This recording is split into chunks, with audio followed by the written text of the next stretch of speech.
Today's scripture reading is Ephesians chapter 6, verses 1 through 4. Children, obey your parents in the Lord, for this is right. Honor your father and mother, which is the first commandment with a promise, that it may be well with you and that you may live long on the earth. And fathers, do not provoke your children to anger, but bring them up in the discipline and instruction for the Lord. Good morning. If you're one of our guests today, we sure are glad to have you with us because you've come to the friendliest church that you could have come to on the first Sunday of spring. Well, I'm just glad to see winter finally showed up. We need the moisture. Today we're going to continue the series where we're looking at what it means to let our light shine in the home. Now, last week we began looking at how do we prepare our lives for the blessed event of having children, of having family. Well, today what we're going to be doing is we're going to be taking that next step. Now that the children have come, and I really wanted to thank Justin and Crystal for their timing on this, by the way. I thought that was just great. But now that children have come, well, now what do we do? You know, to me it's rather interesting that in the New Testament, there is not a whole lot that tells us specifically how to raise children. In fact, what Tom just got through reading is probably the longest section that deals with child rearing and how to do that sort of thing. So what we're going to do is we're going to be looking at that fourth verse today and trying to expose it and see, well, what are some things that I need to learn? So what we're going to be looking at today is raising godly children. Raising children God's way. And we're going to start by looking at raising them up in first the instruction of the Lord.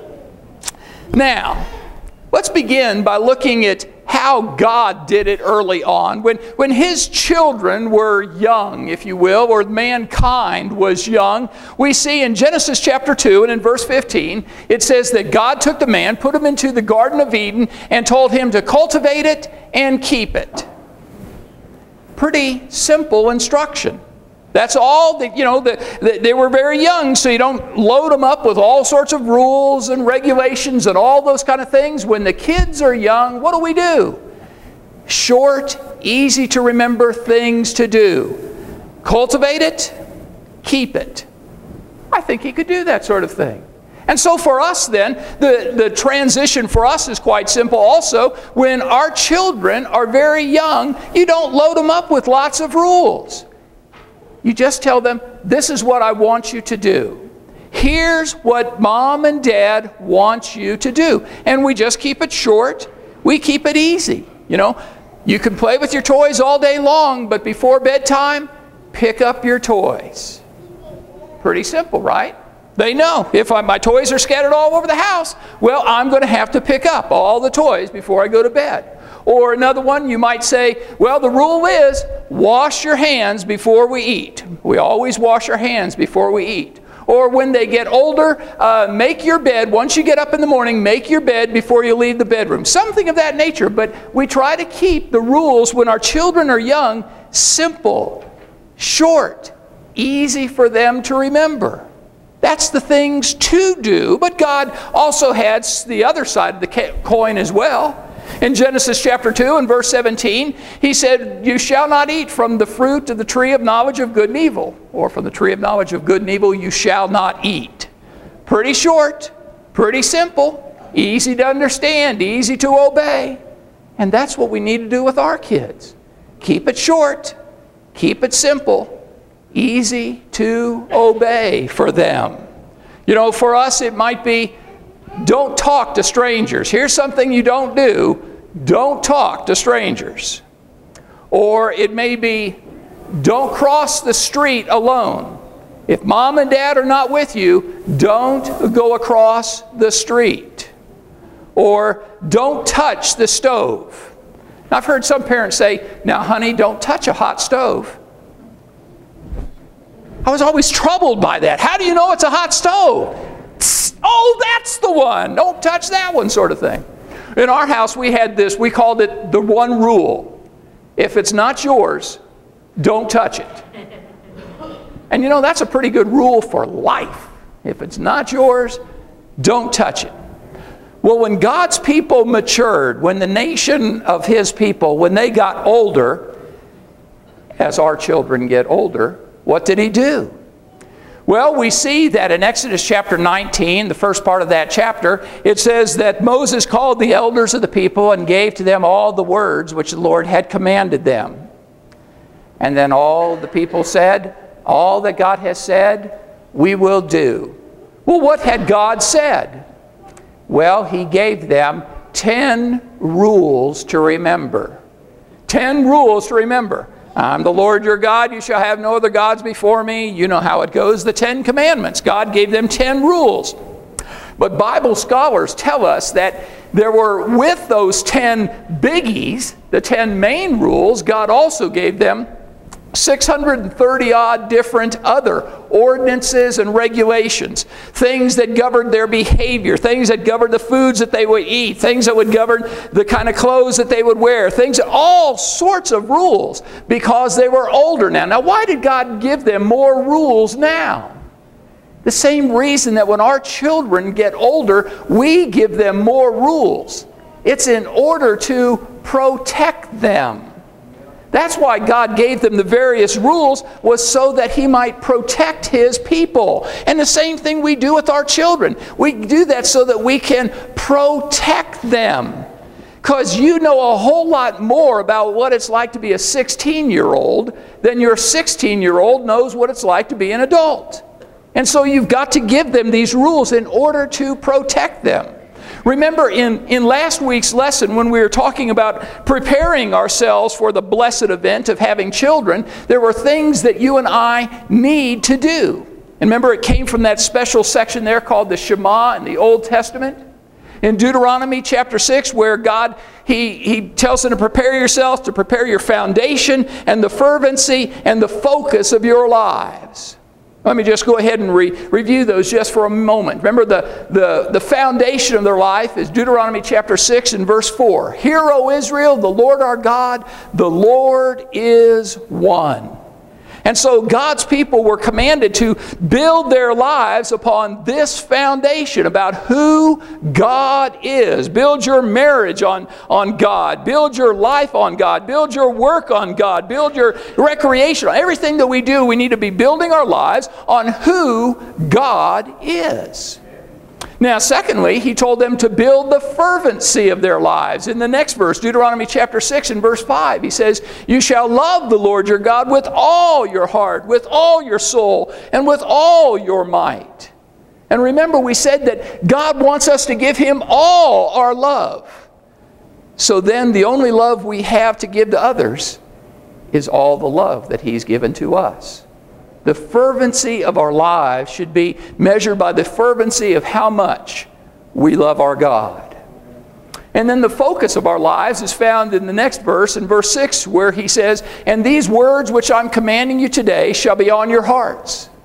You see, the whole idea of what He's saying here is that what I'm telling you, you need to internalize it. You need to take it into yourselves. You need to come to know and to love my words. Now, there's a reason for those three things. It's because when the children do come along, we'll be ready. You see, the very next verse, He says, and these words which I'm commanding you today shall be on your hearts. You shall teach them diligently to your sons and shall talk of them when you sit in the house and when you walk by the way, when you lie down and when you rise up. You see, what God is saying is there is no bad time for you to be sharing the things of God with your children. You know, it might be when you sit in your house, it may be, you know, around the dinner table where you're teaching your kids the story of your family, about you and your spouse and your parents, and maybe stories about the grandparents, so that they can come to see how God has been a part of this family for a long time. Why, if it wouldn't have been for God having me do this, do this, I could never have met your mom, and whatever the case. But help them to see that God's a part of the conversation. You know, okay, watch TV with your children. And then during the commercial, hit the mute button and say, how do you think Jesus would have wanted so-and-so on the screen to have dealt with that situation?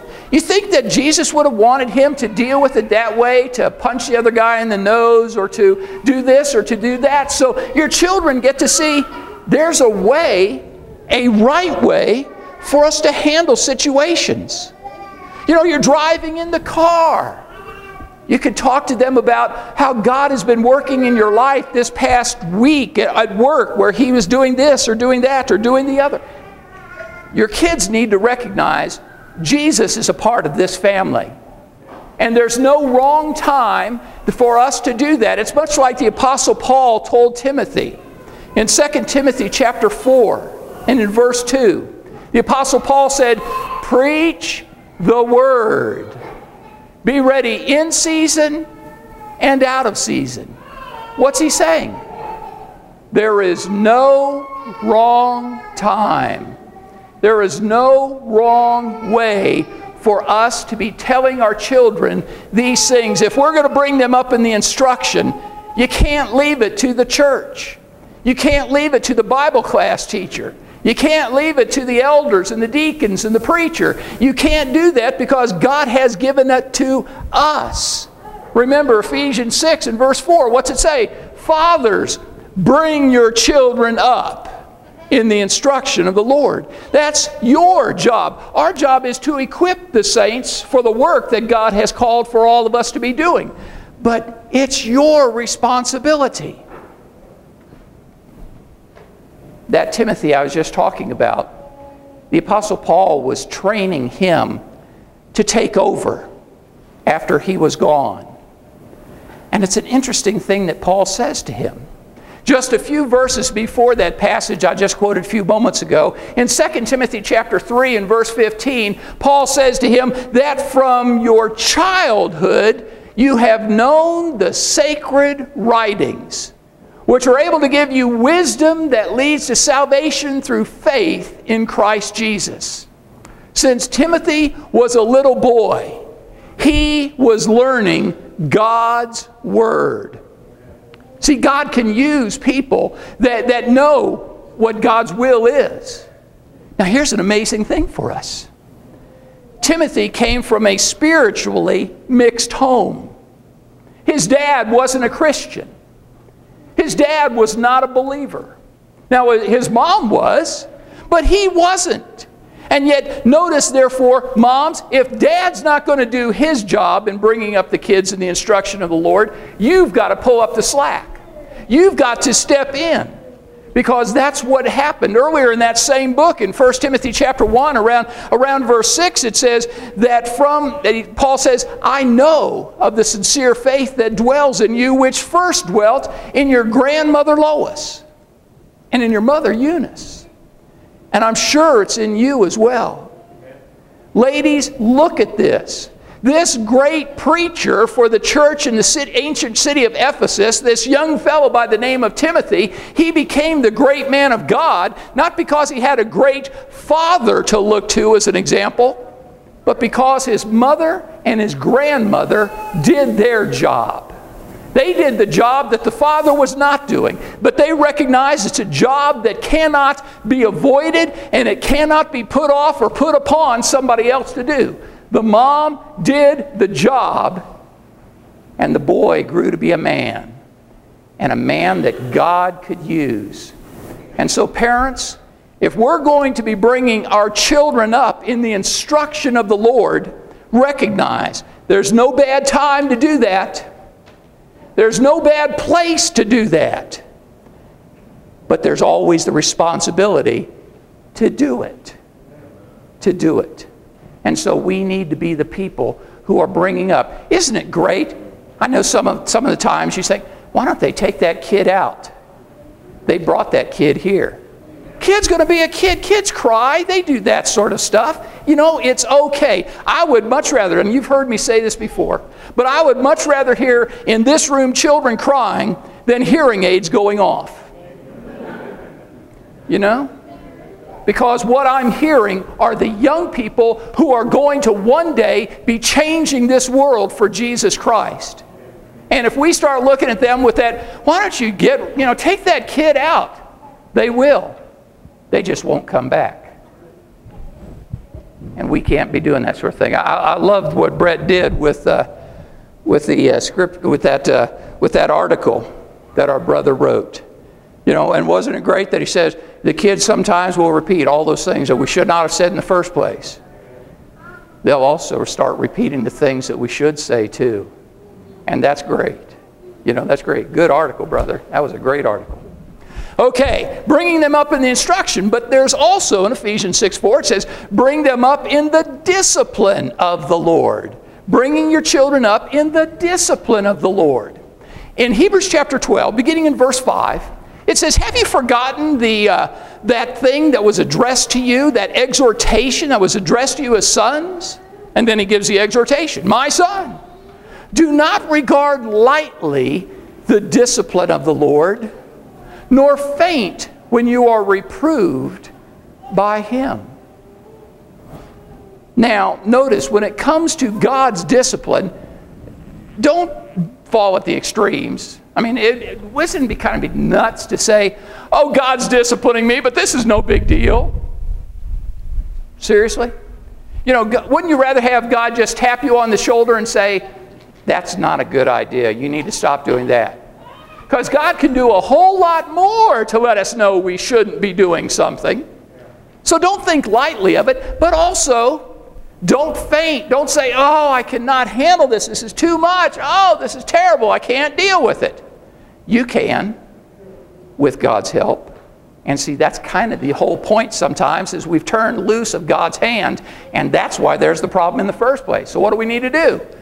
Grab on. But dads, there's the same thing needs to be true with us. I mean, when it comes to discipline, remember he said, fathers, Ephesians 6:4, do not provoke your children to anger. You know what'll make your kids angry? It'll make your kids angry when it comes to discipline if you start demanding perfection from your children. If your children are not perfect, and you start demanding perfection, that's going to drive them nuts. You know why? Because they're going to look at your life and they're going to say, you ain't. You're not. And never, ever let it come from a Christian's mouth to their child, do as I say, not as I do. I mean, what you're saying is, I'm a hypocrite, but I don't want you to be one.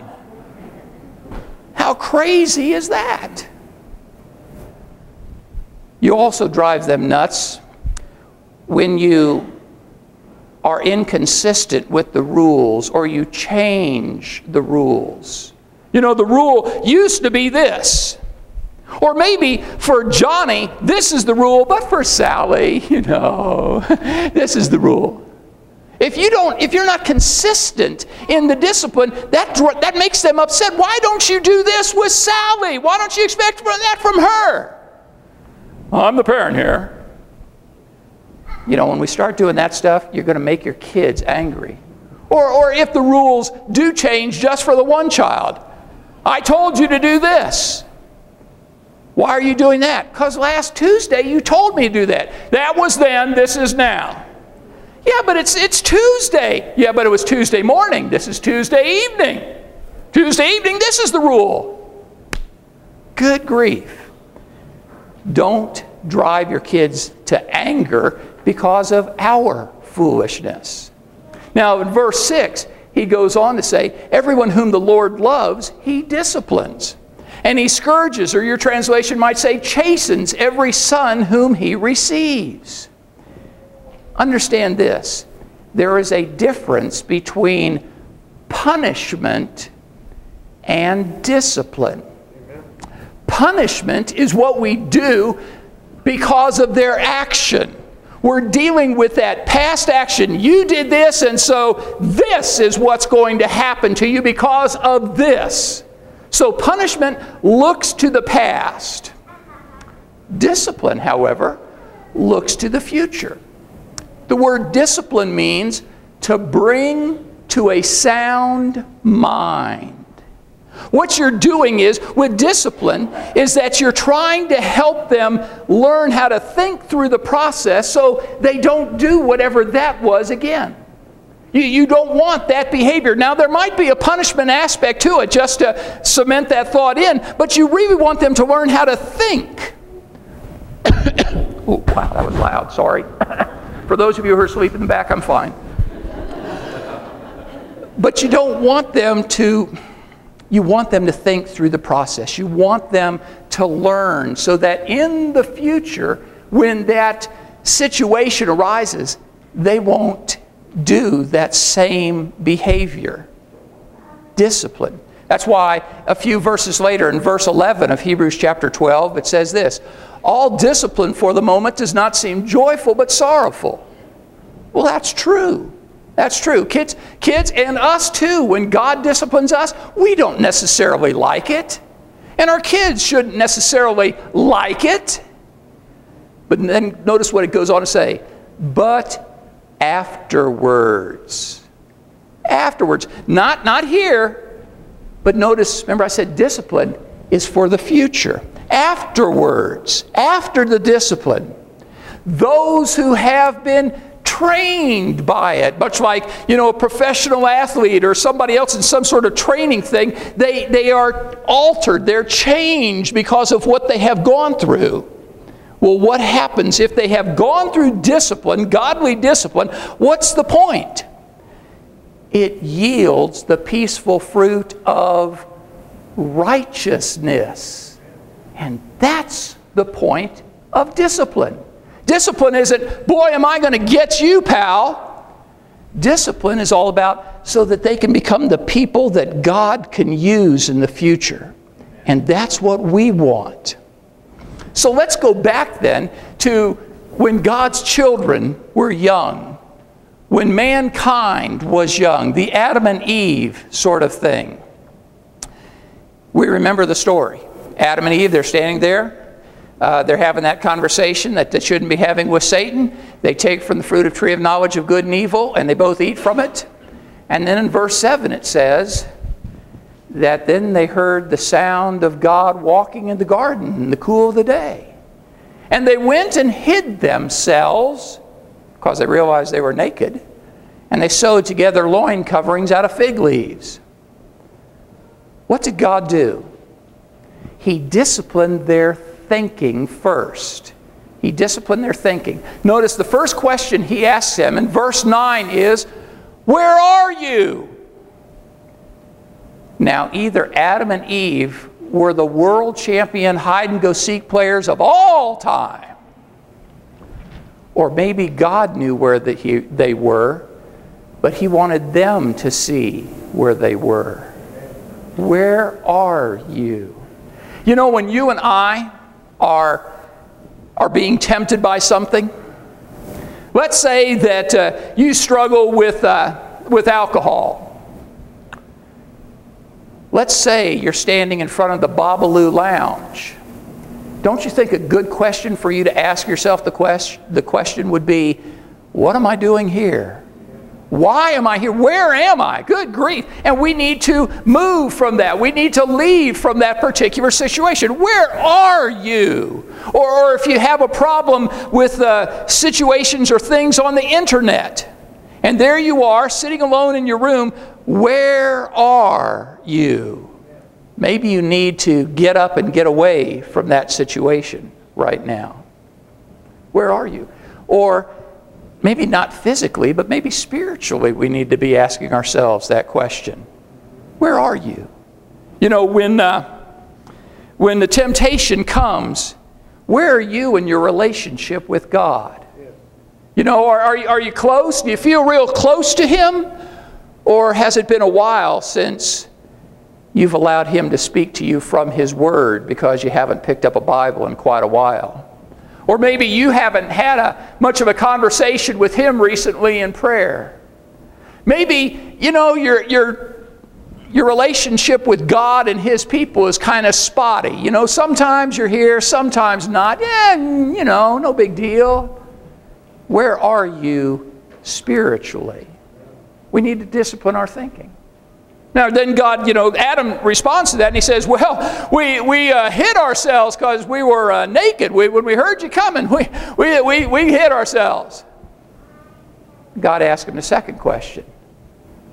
Who told you you were naked? Who you been listening to? You see, the people and the situations that we listen to do have an impact in our lives. What kind of music are you listening to? What sort of television or videos or movies or things off the internet or whatever? What are you listening to? What are you allowing to feed your brain? Who are you listening to? It's not on the screen behind me. It's not in your notes, but just write down 1 Corinthians chapter 15 and verse 33 where it says, bad companions corrupt good morals. You hang out with the wrong crowd, don't be surprised when you start thinking differently, when you start acting differently, when you start speaking differently, because that's what happens when the people that you hang around with aren't the kind of people that are going to influence you for good things. And so, same thing as before, spiritually. Are you listening to God? Are you listening to God as He speaks to you from His Word? Are you listening to what He has to say? Or, well, maybe I know exactly where my Bible is. It's just where I put it when I got home from church last Sunday. Maybe that's about as often as we let God speak to us. A third way that God disciplined their thinking was by asking them the question in verse 13, what have you done? You see, sometimes we just have to come right out and ask ourselves the question, what in the world have I done? Not rationalize it. Why, everybody does this. That's no big deal. Come on. We're all doing this sort of thing. There's lots of people who do that. That's not such a big problem. Really? Really? Is that the way we're going to be looking at things? What have you done? Maybe before the fact, if we'd ask ourselves the question, what am I thinking about doing? Why would I want to do this? Because I know every time I've done this in the past, I've racked with guilt. So why do it? Why do what I'm thinking about doing when I know how I'm going to feel once I've done it? But once you've done it, if you do it, ask yourself the question, what have I done? Why would I do this again? So God disciplines their thinking. Another way God disciplines them, however, is in regards to their work, their chores that He's given them to do. He tells Adam down in verse 19 of Genesis 3, He says that by the sweat of your brow shall you eat bread. In Eden, things were good. You get hungry, you pluck from here, you pull from there, you grab from there. It's just the store's open. But it's not going to be that way anymore. Things are going to get harder for you now. Thorns and thistles are what you're going to be growing. It's going to be a lot harder for you now. And so with our children, when they've done something, maybe we need to increase their chores and let them know that this kind of behavior is not going to be tolerated. And I've got more chores than you've got tolerance. And so you may want to stop your actions here before it gets worse. Well, what's he tell Eve? In pain shall you bring forth children. I'm going to greatly multiply your pain in childbirth. Now, when you consider the geometry, I don't know how it could be otherwise. But apparently it could have been. But God says, no, it's not going to be pleasant for you now. Things are not going to be the way that you might want them to be. Because of your action, you have brought consequences upon yourself. So He disciplined their thinking. He disciplined them in their work or their chores. And finally, He grounded them. He grounded them is what He did. He gave them, you might call them the natural consequences. Natural consequences is a good way to discipline children. Little Johnny knocks over the milk.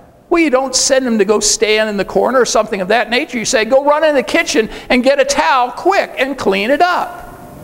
Or little Bobby was told to pick up his toys before dinner. Little Bobby chose not to pick up his toys. Well, Bobby, get up from the table, go into the bedroom, and clean up those toys. And maybe when you get done, to my satisfaction, there might be some food left, but I wouldn't count on it because Dad's kind of hungry tonight. But see, he brings it upon himself. So he needs to know that his choices are going to naturally have consequences. Well, that's the way it was with God. Eve took the leadership role. She's the one that had the conversation with Satan. She didn't say, honey, what do you think about this eating from the fruit of tree of knowledge thing? You think that's a good idea? No, I'll go ahead and take this on myself. So what was the natural consequence? Well, you look at the latter part of verse 16 there in Genesis 3, it says, your husband will rule over you. Now, because you chose to take the leadership role and brought this all upon yourselves, your husband now is going to be in charge. Before it was a team, it's still a team. They're both still equal, but their responsibilities now are different. And now she no longer has the responsibility or the right to rule in the family. God gave that to her husband because of her choices. And God also grounded them. Yep, he ground. You know how we ground our kids, because they did something, what do? Well, because of this, I'm taking away the cell phone. Not my cell phone! Yep. Not only that, I'm taking away the iPod. Not my iPod! And the computer stays off for the rest of the week. Oh, good, I don't have to do my homework. Oh, no. You do it by hand. Not my computer! You remove the source of the things that bless them so that they realize what life is like without the blessings. What did God do? In Genesis 3 and verse 24, God drove them out of the garden. He removed them from the source of blessings. Discipline. We need to be willing to do it. But if we're going to do it and do it right, we need to let them know what's going to happen in advance. Children need to know that there are consequences. Consequences for good behavior, consequences for bad behavior. When God's children got older, remember when they received those 630-odd different ordinances, regulations, and commands, part of that is God saying this. In Deuteronomy chapter 28, and the first 14 verses, he says, now, if you will be diligent to obey all the commands which I am commanding you today, and then over these next 14 verses, he says, you shall be blessed in the city, you shall be blessed in the countryside, your offspring will be blessed, your herds and your flocks will be blessed, your kneading bowl and your mixing bowl will be blessed, your enemy will come against you and you'll defeat him, and on and on and on. And our kids need to know that. If there's good behavior, if you do what mom and dad say, we're going to do this. Now, I've actually had parents say to me, well, isn't that like bribing your children? Yes. Exactly what it's like. We're letting them know that when they choose to do what we ask them to do, that we will do something for them. We'll do something good. We all get that. Don't you get paid a wage once a month or once every other week or at the end of each week? Don't you get paid? Is your boss bribing you to do a good job? No, he's giving you something as a remuneration for the whatever you did that was right. I doubt somebody who would say, aren't you bribing your children, would tell their boss, I'll work for free. Psst, don't worry about me, I've got it covered. No, we get rewards for doing what's right, and so should our children. If they do the things that we tell them, we should have a good consequence. Don't just try to always catch your children doing something wrong. Try to catch them doing something right. Oh, I heard outside you kids were playing and I heard what you said to Sally. I thought that was so good, honey. That was really sweet of you to do that sort of thing. Hey, why don't we go out for ice cream later? I just want to let you know that I think that's great. Boy, Sally's got a new best friend if you do that. But our kids also need to know there are consequences if they do what's wrong.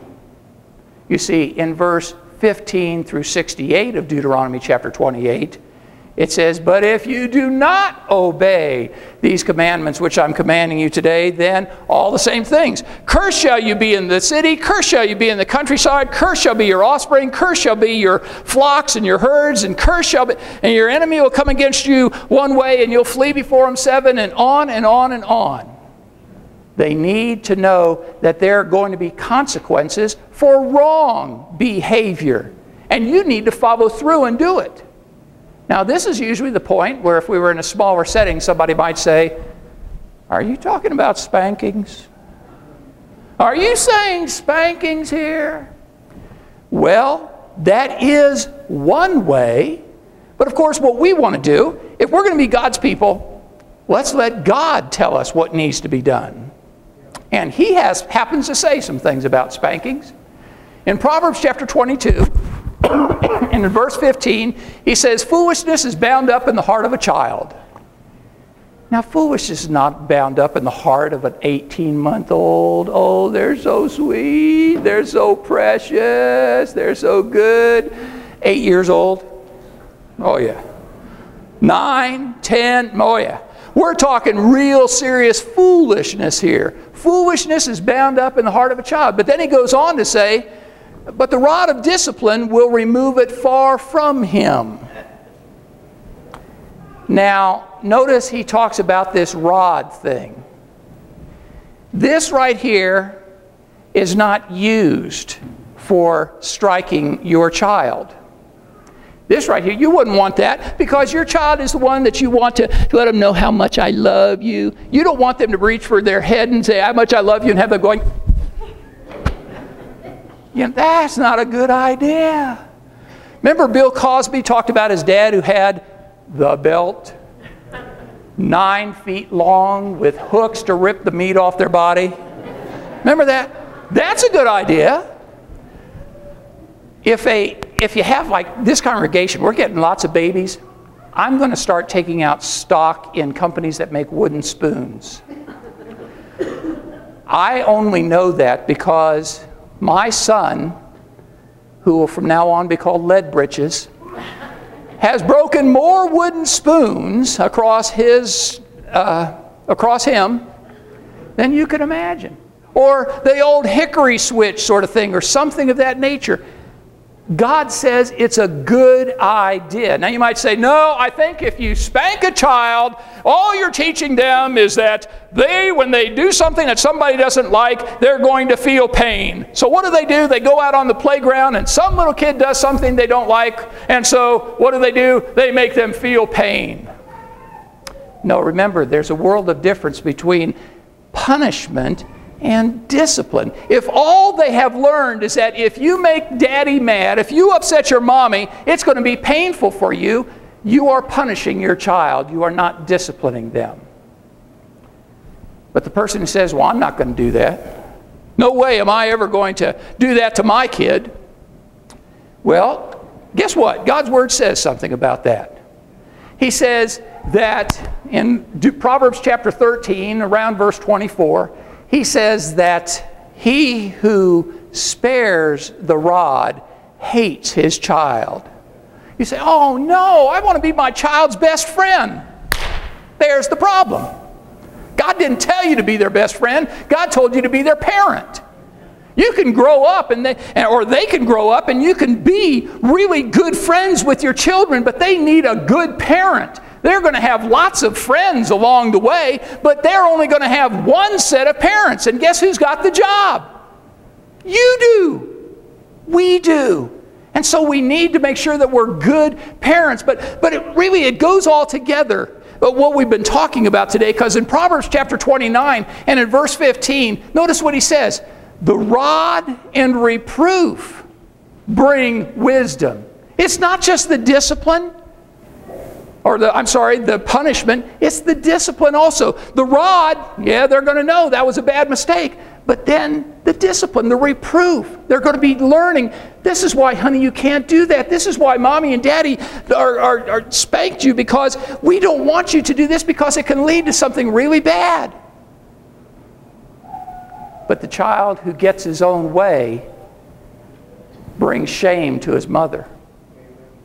So go ahead and let your kid get his own way when he's young and see how you feel about things when he gets older. In that regards, there's something called being a helicopter parent. A helicopter parent. You remember back during the Vietnam War when a unit would get themselves involved in a firefight, and perhaps it was a greater force. I don't want to say superior because they're not better, but they were a larger force. What would happen? The helicopters would swoop in, rescue the unit, and fly off to safety. The helicopter parent is the one who, when the child is getting themselves into trouble someplace, they will swoop in, rescue their child, and take them away. I was a helicopter parent. So what I'm telling you now, I'm serious about this, and learn the lesson, parents, from me, so you don't repeat the lesson, because it'll happen. When my son or my daughter would get themselves in trouble at school, Dad would swoop in and talk to the teacher and make assurances and promises that my son or my daughter would no longer do that sort of behavior. I rescued the kids. Well, you know what happens? Eventually, you no longer talk to the teacher. Now you talk to the dean. You go talk to the dean now because, see, it's elevated its way to the dean. And then the principal, and then the policeman, and then the district attorney, and then the judge. Oh, I would bring the kids home. I would sit them down. I would tell them in ever so many terms why they should not do this and how disappointed I was and how bad this is for them and all these kinds of things. I got involved in telling my kids all that kind of stuff, and now I have one child who has a felony conviction. Now, he is the one who did the crime. But I'm the one, and I'm not going to take responsibility for his crime. That was his choice. But I will say, I believe that a great part of this came because I did not allow my children to experience the consequences that God wanted them to have. In fact, there was about a 4 or 5 year period in my kid's life where I was not sleeping. I don't want you to feel sorry for me here. I'm just telling you the situation. But I wasn't sleeping real well. I wasn't eating real well. I was, I think any of the grade that I have now popped out during that 4 or 5 year period of time. But the thing is that it finally hit me that Hebrews 12, 5 and 6 passage. Everyone whom the Lord loves, He disciplines. You see, I was standing between God's discipline and my children. So my children never had to experience real discipline. I mean, that kind of they got the talking to from Dad, or they got grounded, or they got the spank or something. But they needed to have the discipline coming at them from whatever, the teacher, the dean, those kinds of things, so that they could learn. But they always expected to hear the sound of the rotors coming in to swoop in and rescue them. Let your children fall. Let them be punished. Let them, I should have done what my dad said. Of course, they don't say this sort of thing anymore, but I used to hate teachers' meetings because all the parents would come in, and my dad would always be the one that would say, "You give him what he needs here, and when he gets home, he'll get twice from me." And I did. But my kids didn't. And so parents, don't be a helicopter parent. Don't rescue your children from the consequences of their behavior. Let them face it. Let them experience it so that they might learn that mom and dad aren't always going to be there, and so they need to make wise choices all the time. So today, raising godly kids, bring them up in the instruction. Teach them, moms and dads. And I'll tell you what, my kids, they did learn. I mean, when it comes to instruction, my kids, the bumper sticker, my kid's smarter than your honor kid, or my Rottweiler smarter than your honor kid. My kids knew more Bible than your kids know. Can you imagine being raised in the house of a preacher? Boy, that's tough. But also bring them up in the discipline of the Lord as well. That needs to be done. If you're one of our members today, that's the message. That's the lesson. But if you're one of our guests today, that's the message. That's the lesson for all of us. But you see, there's something that God wants you to know beyond that as well. In Matthew chapter 28, beginning in verse 19, Jesus said, Go therefore and make disciples of all the nations. He's telling his people, go teach others.